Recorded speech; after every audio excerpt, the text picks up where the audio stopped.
வானத்தையும் பூமியையும் படைத்த சர்வ வல்லம் உள்ள தேவனை ஸ்தோத்தரிப்புமாக. இரவு முழுவதும் கண்ணின் மணி போல பாதுகாத்து இந்த புதிய நாளை காணும்படியாக அக்டோபர் 4ஆம் தேதிக்குள்ளாக நம்ம வழி நடத்தி வந்த தேவனுக்கு நன்றி செலுத்துவோமா?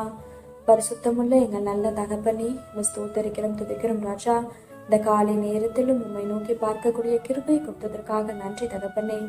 அப்பா, இந்த நாளிலும் உங்களுக்கு பிரியமில்லாத எந்த காரியத்தையும் செய்யாதபடி உமக்கு பிரியமான பிள்ளையை வாழ உதவி செய்யுங்கப்பா. இந்த நாளிலும் எங்கள் தேவைகள் எல்லாவற்றையும் சந்தித்து நாங்கள் சோர்ந்து போகாதபடி உடைய வார்த்தை கொண்டு எங்களை குணப்படுத்துவீராக.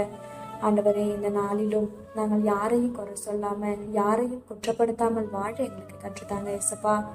ஒருவரையும் குற்றவாளிகள் என்று தீர்க்காதிருங்கள், அப்பொழுது நீங்களும் குற்றவாளிகள் என்று தீர்க்கப்படாதிருப்பீர்கள்னு சொல்லியிருக்கீங்களே ராஜா. அப்பா, உங்க வார்த்தைக்கு கீழ்ப்படிந்து வாழ உதவி செய்யுங்கப்பா. உண்மை போல எல்லாரையும் நேசிக்கவும் எல்லாரிடத்திலும் தாழ்மையாய் நடந்து கொள்ளவும் நீ கற்று தருவீராக. இந்த காலை நேரத்தில் ஜெபிக்கிற ஒவ்வொருவரையும் ஆசீர்வதிங்கப்பா. அவர்கள் குடும்பங்களையும் உடைய சட்டைகளால மூடி மறைத்து பாதுகாத்துக் கொள்ளும். துதி கன மகிமை எல்லாம் ஒவ்வொருவருக்கே செலுத்துகிறோம். இயேசு கிறிஸ்துவின் இனிய நாமத்தில் ஜெபிக்கிறோம் எங்கள் ஜீவனுள்ள நல்ல பிதாவே, ஆமென்.